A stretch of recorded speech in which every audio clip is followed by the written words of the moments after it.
adillah pada kami, kami tak bodoh, meski memang kami tak pandai, tapi kami berjanji akan tetap mengkritik sesuai isi hati.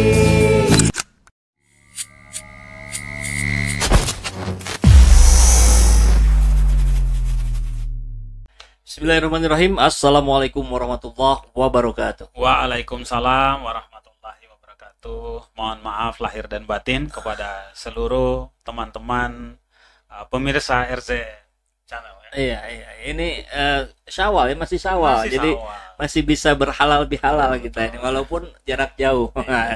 Dan dalam rangka halal bihalal pula kemudian kita mendengar Bang Laude Bashir sebagai koordinator Anies, relawan Anies, juga sebagai koordinator Sekber ABW, ini katanya akan ada kegiatan yang besar nih di Jakarta dalam waktu dekat ini. Itu betul Bang ya? Betul. Dan memang sebelum itu ya hari ini saya banyak keliling kemana-mana kan gitu ya, mensosialisasikan Mas Anies. Ini bagian dari perjuangan kita. Bagaimana bisa hadir pemimpin yang mengabdi.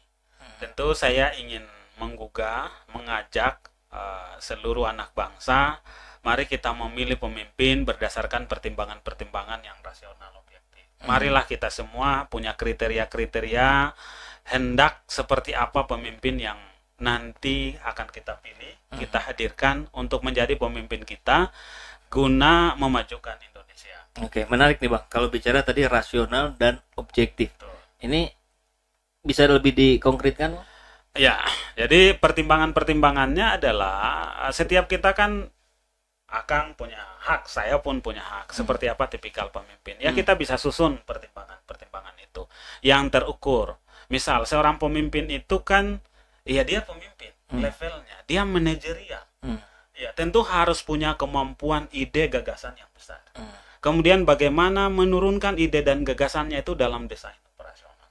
Kemudian bagaimana mengungkapkan ide dan gagasannya itu tentu harus punya kemampuan membangun narasi yang bagus. Harus punya kemampuan negosiasi ya ke berbagai belahan dunia untuk memperkenalkan gagasannya dan kepada masyarakatnya. Sekaligus. Iya, karena ibaratnya Bang, ini memilih pemimpin, memilih sopir tentu kriterianya beda dengan mencari kondektur. Ya. Ini beda.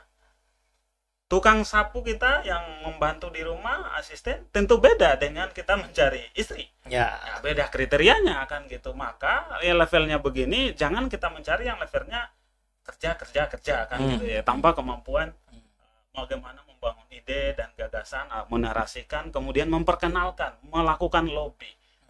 Ini karena gitu. Nah, hari ini saya kemudian orang dan beberapa teman-teman termasuk Akang yang sudah punya kriteria-kriteria itu kita percayai bahwa Anies Rashid Baswedan adalah tokoh yang cocok untuk memimpin bangsa ini ke depan. Kenapa? Kita niatkan ikhtiar ini adalah investasi amal jariah.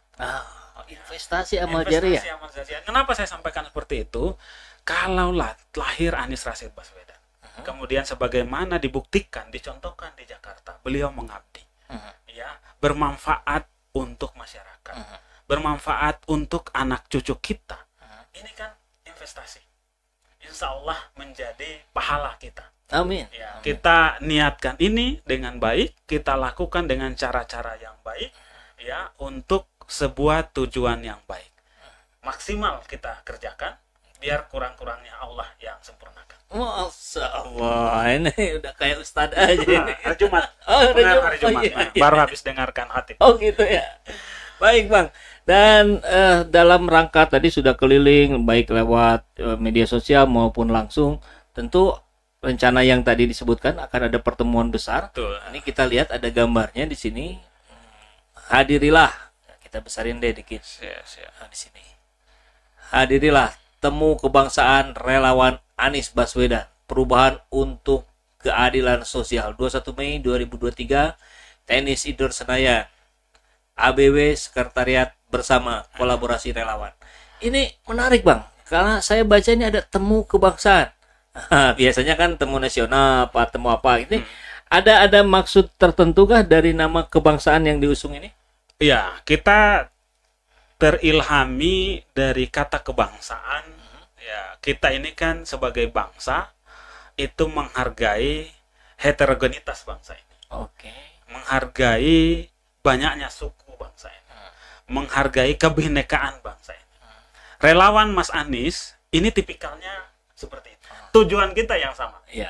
Ya, Memenangkan Anies Rashid Baswedan. Jadi kita hadir dengan keberagaman itu. Kita hadir dengan kebinekaan itu. Saya kemudian mewakili teman-teman panitia yang lain. Ayo, mari seluruh relawan Mas Anies, simpatisan Mas Anies, ada kaos kita pakai. Tidak ada, kalau belum cetak, ya yang ada aja kaos yang penting kita simpatisan Mas Anies, pendukung Mas Anies, ingin tahu bagaimana ide dan gagasan Mas Anies, ya. Kemudian juga kita misalnya masih menimbang-nimbang, ayo mari sama-sama kita hadiri. Waktunya adalah di hari Minggu nanti tanggal 21 Mei mulai pukul 12.30 siang, tempatnya di Tenis Indoor Senayan, Jakarta. Nah, ini apakah dalam rangka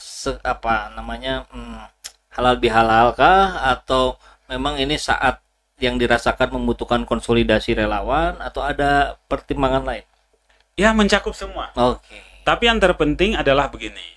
Sampai hari ini kan termasuk Mas Anies pun belum secara resmi dicalonkan, sehingga padahal kita, para relawan, khususnya relawan Mas Anies ini kan mendorong adu ide dan gagasan. Yang adu ide dan gagasan itu kan tepatnya adalah kandidat Mas Anies versus kandidat bukan Mas lawan Anies, politik. lawan politiknya. Tetapi ini pun harus diturunkan. Kita pada relawannya kemudian harus bisa mengejawantahkan ide dan gagasan dari kandidat kita. Hari ini belum bisa kita minta itu visi dan misi, tapi paling tidak bayangan-bayangan visi dan misi ini kan bisa terungkapkan lewat tulisan, lewat pidato, lewat sambutan-sambutan. Dan di acara ini nanti akan ada pidato kebangsaan dari Mas Anies dengan tema perubahan untuk keadilan sosial. Perubahan untuk keadilan sosial. Apa sih datang di balik ini? Makanya penting kita datang. Oke. Untuk tahu itu. Iya. Kalau yang bukan relawan tapi saya pendukung Anies nih. Boleh datang. Jadi gimana, atas nama pribadi gitu ya? Datang aja atas nama pribadi. Nanti di sana ada panitia, ya paling ditanya, diperiksa, kan gitu ya, niat Dicek, baik, ya? insya Allah kita akan memperoleh nanti gagasan-gagasan dari Mas Anies, baik itu gagasan perubahan pun gagasan perbaikan. Oke. Tapi kalau gitu Bang, berarti rawan masuk penyusup dong. Jangan-jangan nanti mudah-mudahan ya teman-teman panitia bekerja secara efektif dan dalam suatu niatan baik, ya menurut nasihat para orang tua kita, niatan baik kita hindari dari suudzon. Kita bungkus dia dengan husnuzon. Mudah-mudahan Allah akan lindungi kita. Oke. Ini kok mirip prinsip-prinsipnya yang kalau Pak Anies bicara tuh selalu begitu tuh. Husnuzon, baik sangka. Tapi kan Bang, Tapi kan Bang, kan kita lihat nih banyak upaya-upaya penjegalan, upaya fitnah, hoax yang ditimpakan kepada Mas Anies, kemudian dibikin framing yang macam-macam. Kan secara manusiawi barangkali kita kan perlu mengantisipasi, kita perlu ini. Oke, salah husnuzon satu sisi lainnya kan harus kewaspadaan ditingkatkan, ini segala macam. Gimana kalau banyak juga yang bilang, aduh Pak Anies kok diam aja sih dibully, kenapa sih nggak nyerang balik gitu kan. Walaupun itu kita tahu itu bukan gayanya Mas Anies gitu. Ya, Mas Anies di Jakarta itu kan ada contoh yang bagus. Orang bebas bicara tanpa takut dipenjara. Keren.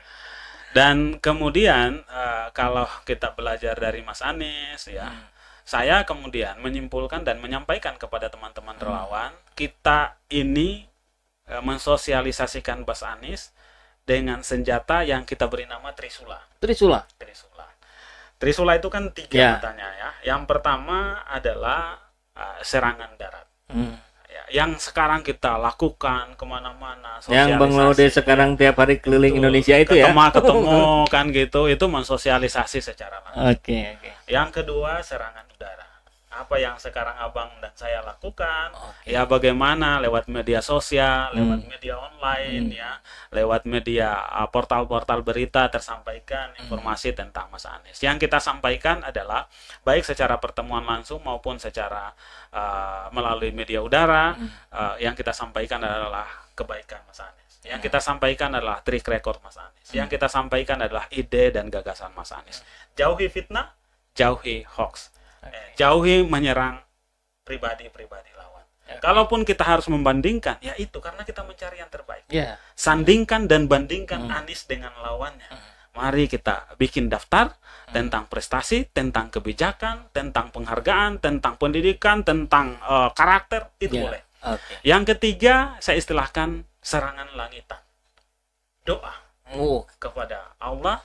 Insya Allah niatan baik kita dukung dengan doa, ya, Allah akan sempurnakan, ya, kita yakini itu, ya, niatan baik dilakukan dengan cara-cara yang baik, kita yakini kebaikan akan menemukan jalannya sendiri. Amin ya Allah ya Rabbal alamin. Ini kayak ceramah lagi tadi di masjid ini. Tapi luar biasa, memang itu yang kita butuhkan ya. Tapi ini kan terus dilakukan, menjadi sebuah alat framing untuk mempengaruhi pikiran rakyat gitu ya, sehingga dia masuk ke alam bawah sadar dan seterusnya lah menggunakan teori-teori seperti itu. Kan ini harus di stop gitu. Ya, dalam konteks pemilu memang membuat seseorang itu terkenal ada dua hal. Ada pendekatan yang rasional objektif, yang basisnya rekam jejak, yang basisnya kompetensi, yang basisnya karya yang nyata. Ada memang yang kedua pendekatan sosiologis. Yang pendekatan sosiologis ini lebih banyak dibangun dari aspek framing, berita-berita yang seperti itu. Yang kedua, hal-hal yang sifatnya pencitraan.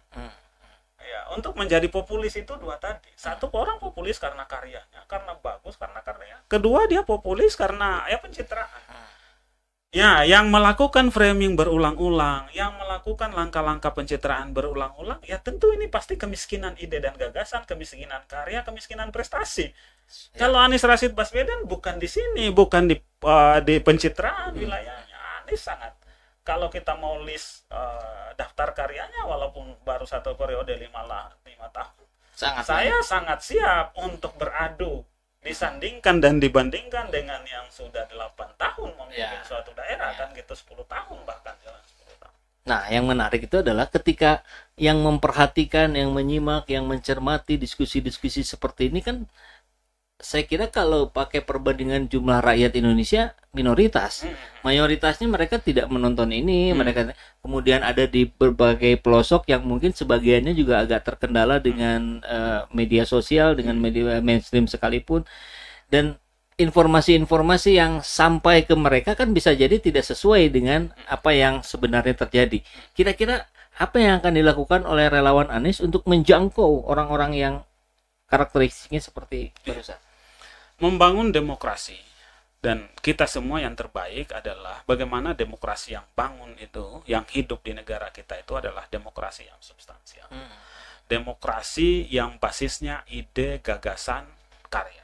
Bukan demokrasi aksesoris yang basisnya ya dibangun dari proses-proses pencitraan, aksesoris, banyaknya baliho, banyaknya spanduk, banyaknya sumbangan-sumbangan sembako. Karena apa? Tidak ada keterkaitan secara langsung yang paralel ya antara banyaknya sumbangan dengan kemampuan memimpin, ya, dengan banyaknya pencitraan dengan kemampuan memanajerial aparatur negara. Yang ada keterkaitannya itu adalah yang sifatnya tadi kompetensi. Oleh karena itu, sementara kita berhadapan dengan konsekuensi demokrasi one man one vote, ya.